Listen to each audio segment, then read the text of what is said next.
My name is Dora, and moving to a different country because of my husband was one of the most difficult things I have ever done.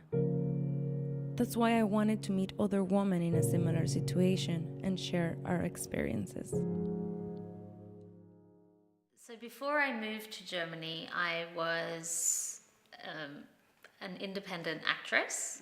I had studied acting in the UK and I was living in Australia. I was working in London and I had a good job. It was quite demanding. I worked long hours, travelled Europe and the world. I DJ'd and I ran some music nights.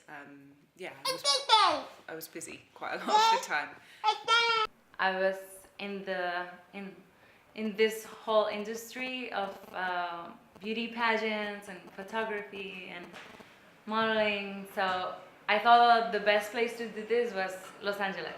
Germany had never been on my list of places I wanted to visit. It wasn't a very attractive, exciting, exotic country that I wanted to see.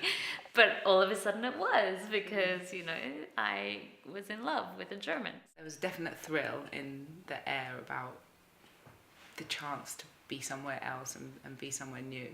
Since I already moved to LA from Mexico, I thought that, I already been through culture shock, I already been through learning a new language, and I thought that I could just handle it. I had my mother saying that it wasn't going to work out, my marriage wasn't going to work out, I'd be back in 5 years, divorced and whatever. So in the back of my mind, I had that fear.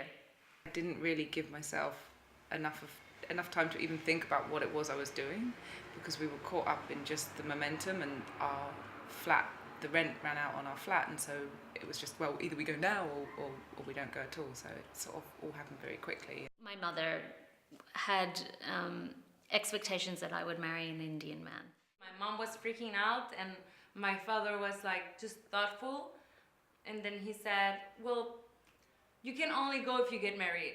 I was brave and I told my mother that I had met somebody, and she was furious. So that was kind of the reason why we did it. For family, for work, for a new adventure, a new beginning. It meant that I had to reevaluate what I wanted to do with my life and what were my priorities. Were my priorities being a strong, independent woman, or was it, following my heart? What were your biggest concerns when you first arrived in Germany? The first thing I was afraid of was to go out of the apartment and take the train. My first week, I wanted to go to the post office, and I didn't even know how to order a stamp. So before I left, I went on Google Translate and I wrote out the sentence, "I would like a stamp, please," and wrote it out on a piece of paper how you say it in German, and memorized it all the way to the post office. And then when I got to the post office, I completely forgot what I had to say. It was like, a stamp, please. I had no idea about the map situation with Berlin, and all the names of the streets seemed so difficult to memorize. I suddenly felt quite stupid not being able to converse normally with just the people in the shops. I'm quite a chatty person, and I often would talk to someone in a newsagent, or tell them a little bit more, and suddenly I couldn't understand even the simplest of instructions. They didn't accept my school from Mexico, so then means that I had to start from high school, and I was almost done with my university. It was scary not to be able to just express myself, my feelings, and that was frustrating. I didn't know anything about their magazines. I didn't know anything about what was culturally left or right wing, or what was hot or not, and because I was so involved in that in London, I felt very alienated. I felt out of my comfort zone completely. The other thing I was scared of was the weather, the long winter. You can't do much, and it's very grey. And also I had this young baby with me, so So yeah, we spent quite a lot of time, just the two of us, in the indoors in the flat. My partner was working, so he was not always around, and I think there was quite a lot of pressure then on our relationship because I looked to him to sort of answer all my questions and make me happy and all these things that he couldn't do even if he really tried really hard. I was very careful not to place my happiness in him. I didn't want him to be the source of my happiness. I wanted him to be a part of it. And that was really important because I felt that when I was younger, I felt that other people made me happy. And that's not the case, I believe. I think happiness comes from the individual, from yourself. I became quite introverted. I didn't really want to go out very much. I spent a lot of time just thinking about what I was doing and what I wanted to do, but I couldn't come to any conclusions, and I found myself getting more and more depressed almost.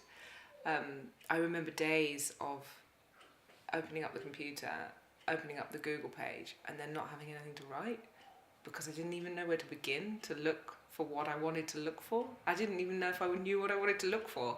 Being pregnant and giving birth in a country where it's not your mother tongue was really hard. You know, like, I don't want to get graphic here, but you know, when you're giving birth, you want to swear in your own language and it was sort of difficult to be in the hospital situation where they're all speaking German and I'm just like...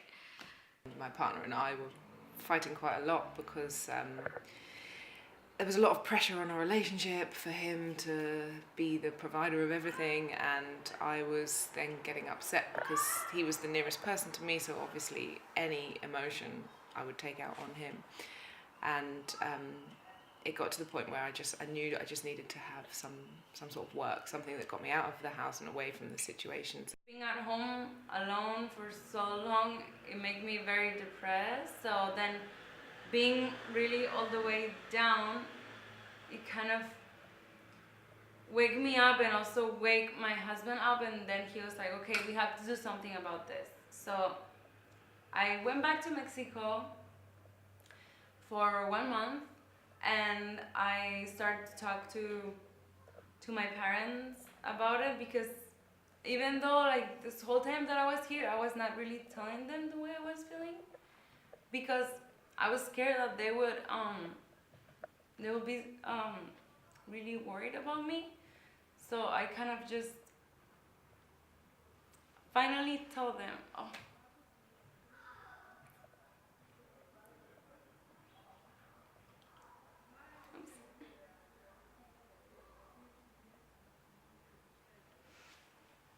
wait, it's just my parents always get me so emotional. I don't know. Wait. So I finally told my parents that I was not doing good here, and then they were giving me a lot of advices to... Can we cut that? It takes quite a lot of strength, I think, for someone to be able to call up upon themselves to who they are without anything surrounding them to remind them that that's who they are or what they are. And we didn't even have our furniture because we were staying in, you know, someone else's apartment for the first year and a half. So yeah, there was literally nothing, maybe a couple of books, and that was it. Has the experience changed you? The turning point for me was when I gave birth to our son, our first child. For me, it was far away from my family. By that time, things had gotten better with my mother and I. Having worked here, having had a baby here, having allowed myself to be immersed in it, it then becomes your home. And I think at the beginning I was really fighting it, and I was fighting it maybe because I felt that we had only come here because of my partner, not because of me so much. So it was sort of like a roller coaster in that respect, that, you know, I would have a dark moment and then something else would lift me out of it. Now I finally started to feel like I was here because of me a bit more, and it was also brilliant for my language skills because I was sort of forced to deal with language. I can now do any German food or cooking term or anything like that. I'm good. I decided to go back to Berlin, which was 1 month ago, and I decided to enroll to documentary filmmaking class, and to do something that I want, to do something that I want, and to pursue something that makes me happy. What I've realized now is that I've come to another country, I've worked to a certain extent, probably not as much as I would like to, but I think if you ask every actor, they're not working as much as they would like to. But I've experienced different things. I'm doing voice recordings in German, for films, and I'm teaching kids English and drama here. So that's something that I didn't really picture myself doing 7 years ago. I love Polaroid. I love it for the fact that it isn't digital and you can't just take and then delete as many as you like. It's that every photo is the one chance to get it right, which you more often than not don't get it right. But there's a beauty in the mistakes and the imperfections. And yeah, I make some clocks with the Polaroid images. I've got a project with some recipe cards that I'm doing. I've got a shop where I sell my prints online, and I really enjoy doing that. I'm just gonna go with the flow, not think too much, and just not be frustrated, and just enjoy Berlin, because actually I think Berlin is really amazing. I really love the city, and I think being too worried about everything in my life or whatever was happening, I couldn't enjoy the beauty of it. And now I can go out and I can enjoy, especially right now it's summer, so the sunshine is beautiful, and I met also some beautiful people, and yeah, it's slowly I am becoming the person that I expected myself to be here in Berlin after 1 year. Yeah. What advice would you offer someone else thinking of moving to Germany? If you're going to move, really talk about it together before you do it, because there's nothing worse than sort of feeling that you're here because you just following someone, rather than feeling that you're here because you're making a positive decision to come. If it doesn't feel right, if it feels really wrong, then you're probably not doing the right thing. But if it does feel right, then embrace it, and it's exciting and brave, and it will open so many more doors that you ever thought were imaginable. I think that you will go through so many emotions that you shouldn't judge yourself for any of them, and you should allow yourself to just listen to your head and listen to your heart, and if you feel that you are letting yourself down, or you're not happy with what you're doing, give yourself a break, because you're moving to a new country and it is tough, and there will be times when you will feel lonely and upset, but don't worry about it. It's okay to feel those things. Know that you can find the strength within yourself to keep going and to make it your home. And once you've made it your home, then everything becomes calmer. For me, I feel like I'm so much stronger, so much me that I am, having chosen this path for myself rather than a path that other people would have chosen for me. And I'm really happy. I mean, really, I'm really happy.